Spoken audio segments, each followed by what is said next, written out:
We have ourselves another Ford here. This is another 21, but this one's an Expedition, and it's got customer complaint of a lot of messages coming up on the dash, a lot of warning messages.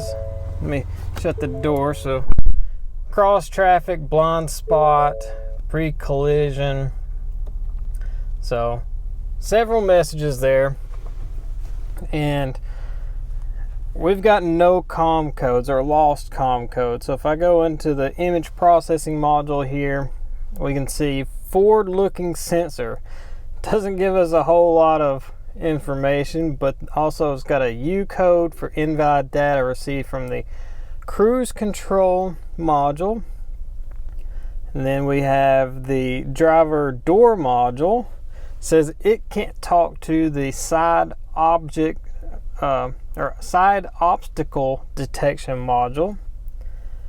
Passenger door module says it can't talk to the side obstacle detection module B. So we've got A and B. All right. And then we've got BCM saying camera module. And we've also got this DC to DC inverter saying it can't talk to the ECM. And then it also has just a U3000 control module code. Not sure what that means, but on the topology here you can see we've got a grayed out cruise control module, and then side object. Oh boy, that's tongue. I can't talk. Side obstacle detection control module there for right hand, and then left hand, so A and B. We have no COM with those. So we're going to just go over kind of a diagnostic process about how to tackle something like this.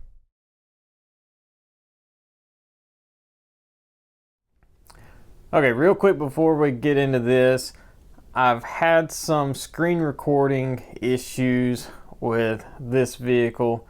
I don't know why, but every now and then when OBS decides to update for me, or when I let it update, I think it just completely wipes my install for some reason and reinstalls and messes up my screen or scene. They call it scenes, where it records my desktop. I have to tell it what to record.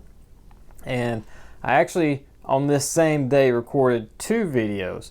One on a 2020 Ram Cummins diesel, I think it was, with a battery light issue. Those screen recordings, it didn't record anything.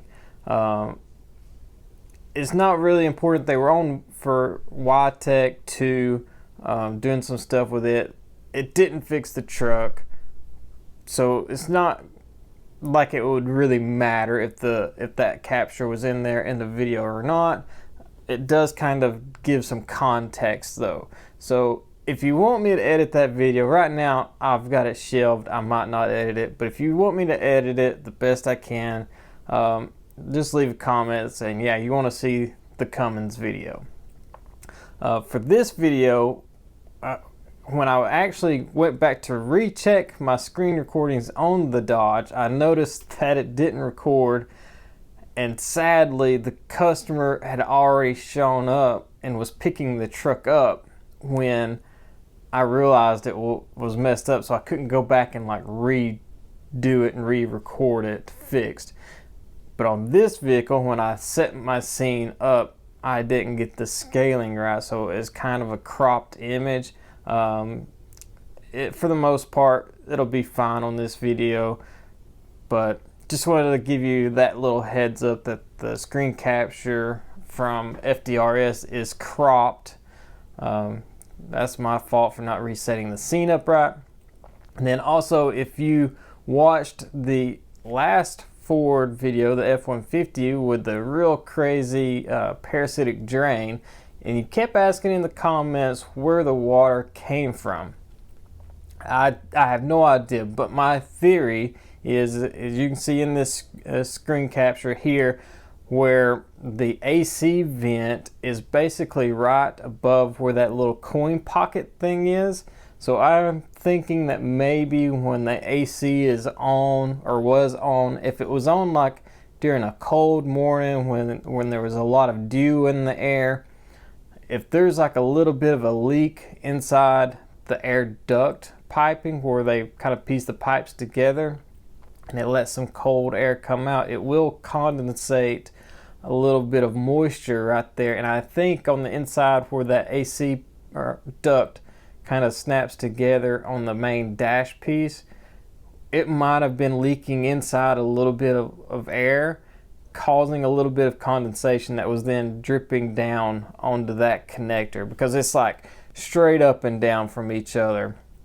So that's my thought. I don't know 100%. The truck didn't look like a flood truck at all.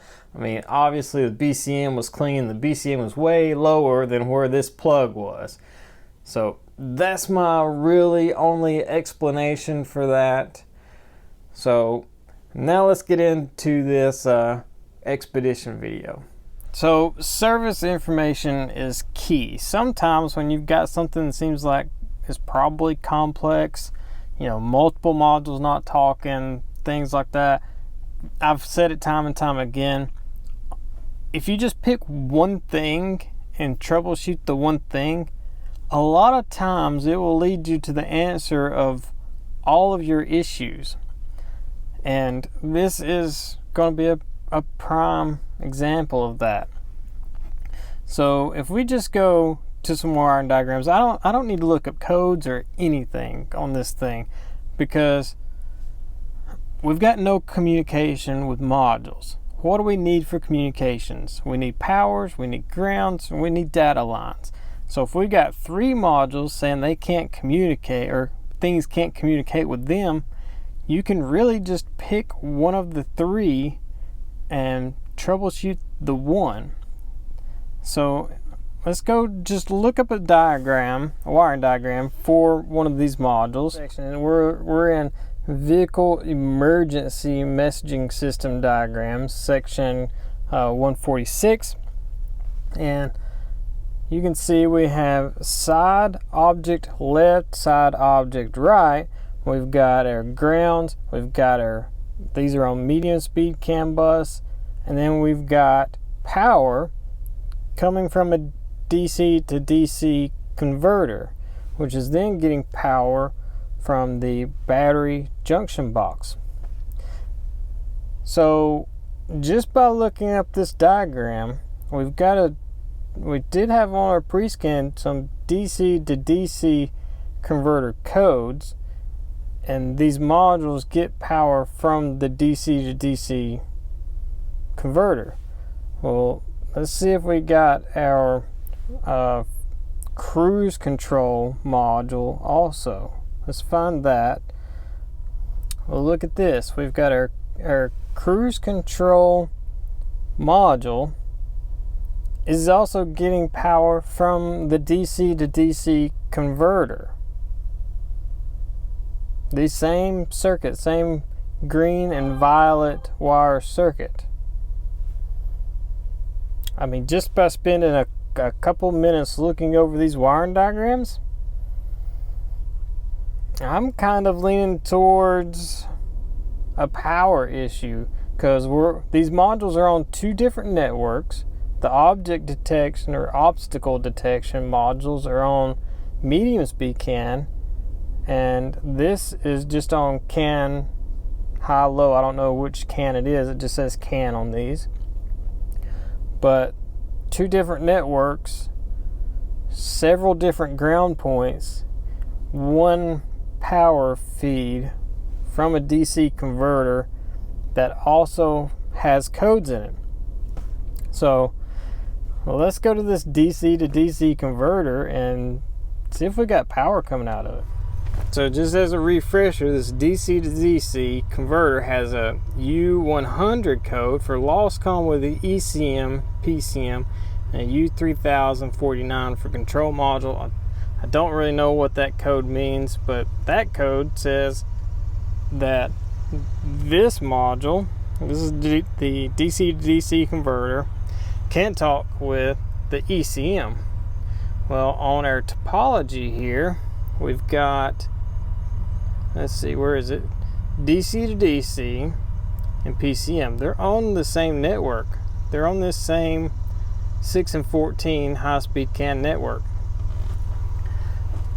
Now, with these aftermarket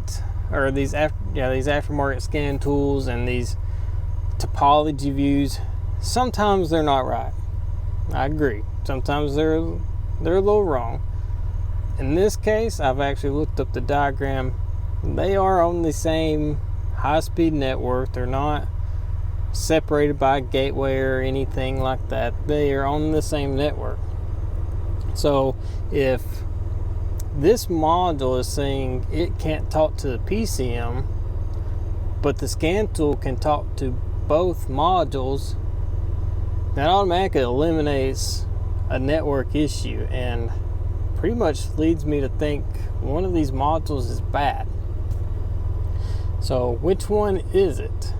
Well, since this DC to DC inverter also feeds power to these 3 other modules we can't talk to, I'm kind of leaning towards that. So let's actually just real quick check this thing, make sure we've got everything here that we need. The connector view for this thing tells me that the 2 ends is pins 3 and 8. Well, actually violet and brown, that's pin 3. This white and red stripe is pin 8.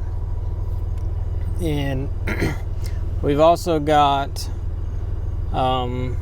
pin 1 is going to be a white with blue stripe. So this one right here, that is going to be our high-speed CAN bus. And then this white wire behind it, that's going to be the other end of the high-speed CAN bus. So we've got CAN high and CAN low here. These 2. Well, there's 4 wires here, but there's 2 wires coming into 1 terminal here. So these are our CAN lines. And then we have a white and red is going to be, looks like fuse 97 or circuit breaker. So that should be a power. Pin 3 is going to be power out. So this purple with a brown stripe is power out. So we've got power coming in, and this DC to DC converter, in my opinion, is stupid. It is taking power in, filtering it basically, and running it back out. That's essentially what this thing is doing. And then we have ground is pin 6, black with violet. So that wire right there. So if we just get a back probe in here to that ground, we can check power coming in on this red and white wire. I know y'all are out of view just a little bit, but we got power coming in. So this is supposed to filter it and send it out on the violet. So let's see if we got power going out.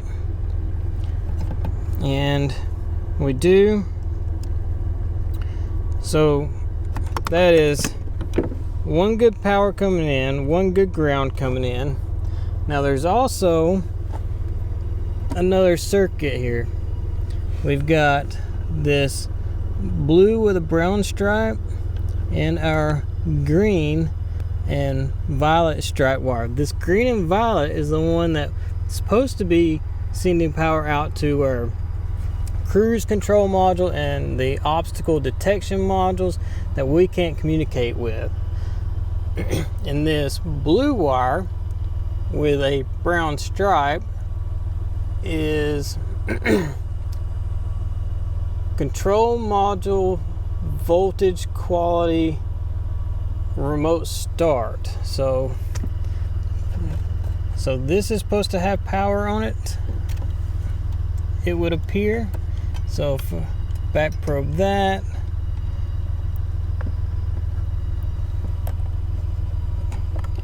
I can get my thing done in here. So nothing. That one is not lighting up. Okay, well, that's a little strange. Let's check this green wire with a violet stripe. This is the one that goes to our modules that we're concerned with, and nothing. So we've got two circuits here. That is going to be pin 7. No, let's see. Actually, I did that wrong. Brown and blue. This is a brown wire with a blue stripe. That is supposed to have power on it.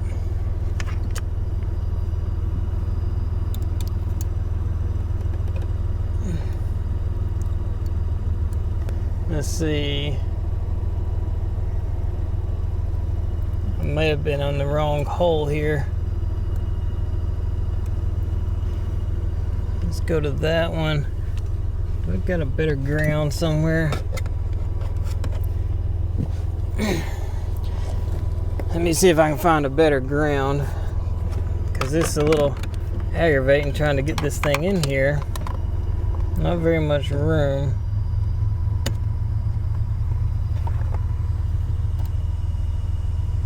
Okay. There we go. So this is pin 7. Yeah, pin 7. Fuse circuit breaker. So we've got another power feed coming in. So we got a power feed on the red, white and red, and then a power feed on this brown with a blue stripe.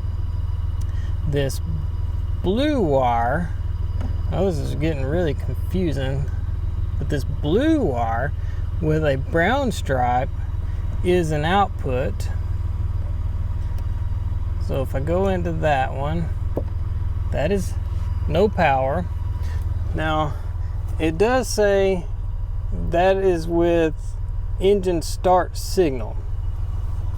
So maybe this is only going to have power when the engine is trying to crank, maybe. So let me try to see if that's the case. I'm going to stop the vehicle and re-crank it. Right now the engine is running, so I'm just going to turn that off, and then let's crank it. So no, that does not do anything.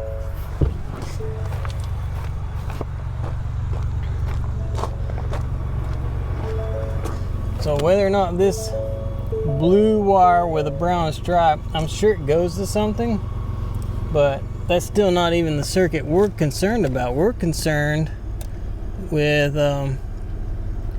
this green with a violet stripe.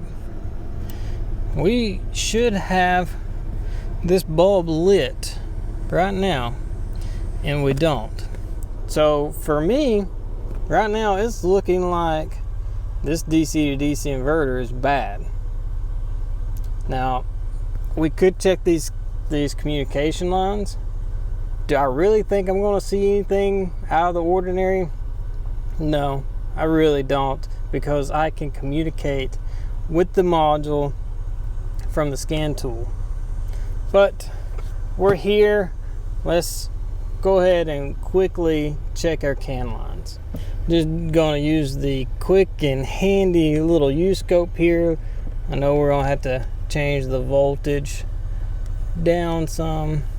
Yeah, we'll go to the 3.5 volt scale. So we'll just go into our ground wire, and we can go into, there's our CAN high. Let's go up on the voltage scale just a little bit. So there you can see we got good signal there. And then let's go over to our CAN low terminal. There we go. So this module has what it needs. Okay, it is communicating with the scan tool. but says it can't talk to the ECM. We can talk to the ECM with our scan tool. We've got power. We've got 2 powers actually coming into this thing. We've got a good ground.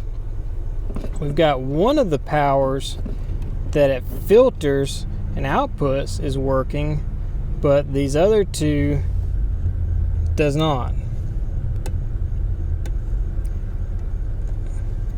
This green wire and this blue wire. Those 2 are not getting power out. I got one more test I'm going to do real fast, and then we're going to condemn this module. The wiring diagram showed these object sensors modules get power on the green wire from this, and then it also shows on the output side this brown with blue wires getting power from the fuse box. So that's kind of the circuit that needs to be active for this to output power. So what if we just jumped the brown with blue stripe wire to the violet with, or the green with a violet stripe wire, and pass power through? Well, we're going to do that with a little test light. This is my dual filament bulb, which is going to allow 2.5 amps to flow through the bulb to the other module, or to the other modules on the sensor or on the network. I can't talk, can't think this morning, but see, this is in the ground, so that would be 2.5 amps. So let's go to here and see the bulb is just barely glowing. Okay, so that means that we don't actually have a short circuit, but these modules are consuming power.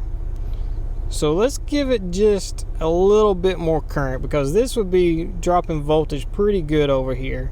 So let me get a higher current light bulb. We're going to double it, and instead of letting 2.5 amps flow, we're going to use my H13 bulb and use one of the filaments that lets 5 amps flow.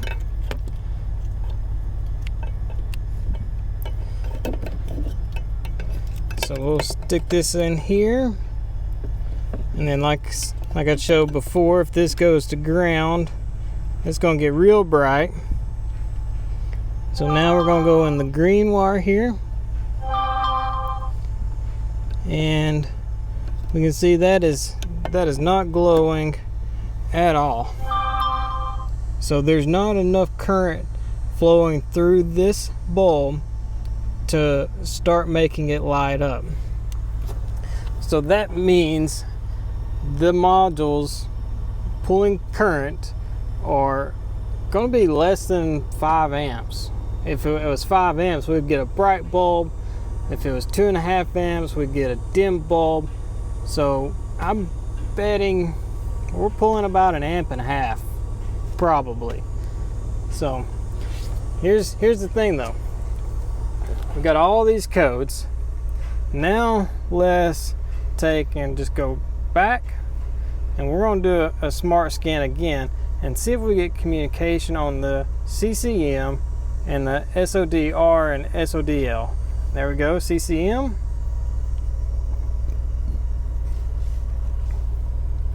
I know I've got the screen recording going for y'all, but we'll just do it like this.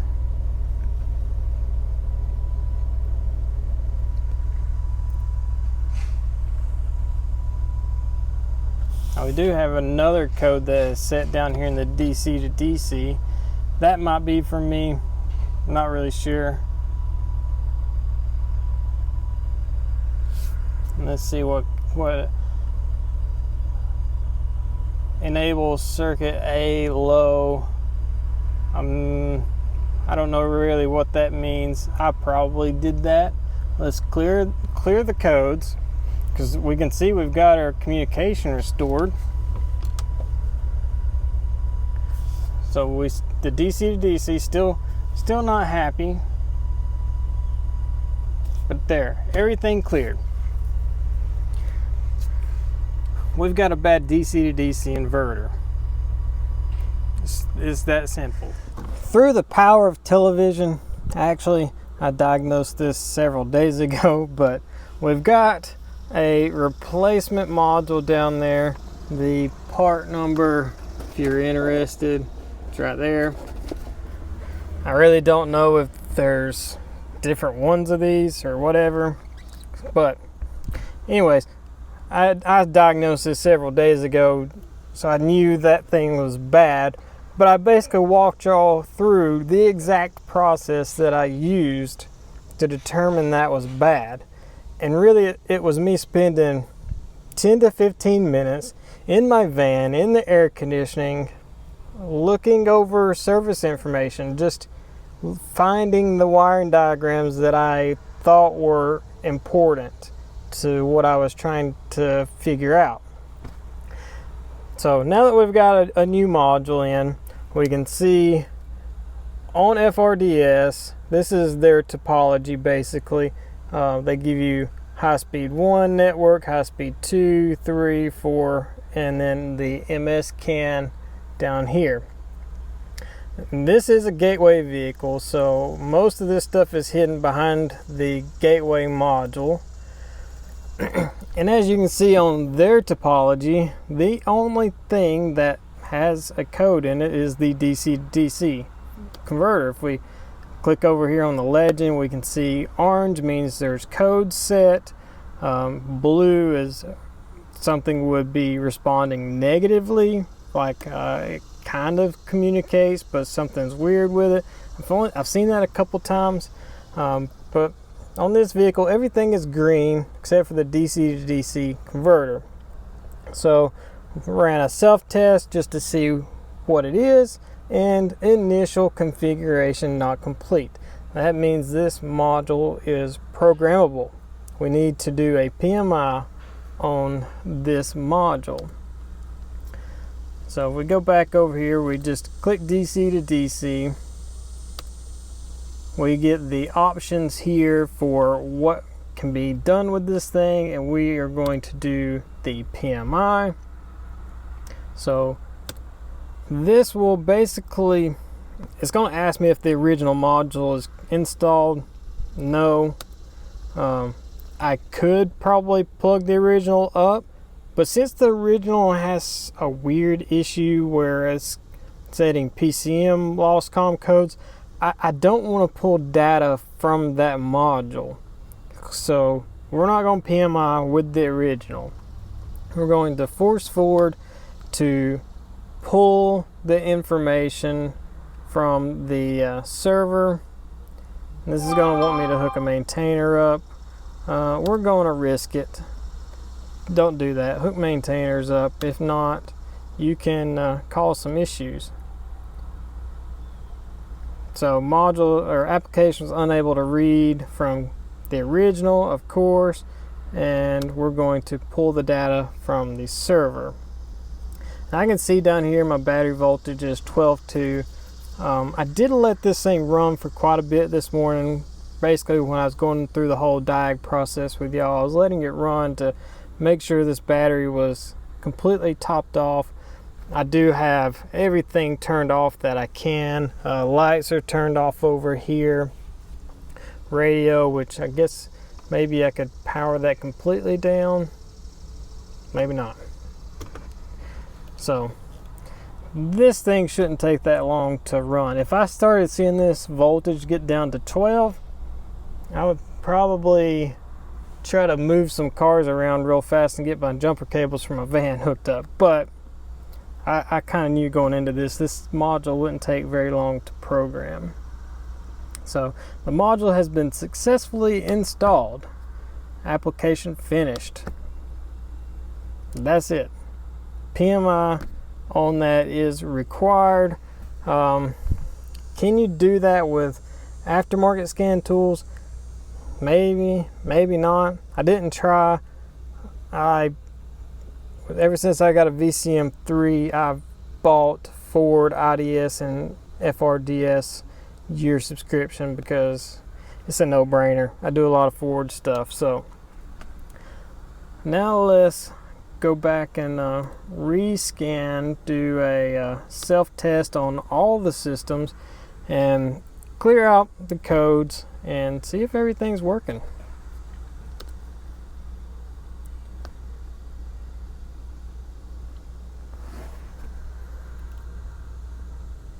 So there we go. Everything is green and happy now. So let's take and start the truck. Vehicle is on. Door ajar, yep. Passenger door is open, yep. No more messages. So there we go. There's a diag and a fix. And like I said, the point of this video is really just your diagnostic process should involve a lot of thought up front. Develop a game plan, execute the game plan, and sometimes it does pay off to take the extra time just to do some reading when you've got multiple issues. Take a little bit of time if you want to see if there's something all things involved share, or like I say, pick one and go for that. If I'd picked one module on this, I would have come to not having power and I would have had to backtrace it to this module. I would have found this by that process. Would have took me a little bit more time, but is kind of a trade-off. 10 or 15 minutes sitting in my air-conditioned van looking over all data, or 15-20 minutes pulling a side object detection module down to where I could check the harness connector. I think these may be the tail lights. I think that's what they are in the trucks. I'm not sure on this thing or not, but same difference. Air conditioned or being in the heat doing it. I'd rather be in the air conditioning. So take that for what it's worth, everybody. Thanks for watching. If you enjoyed it, hit the like button, hit the subscribe button, and we'll see you guys later.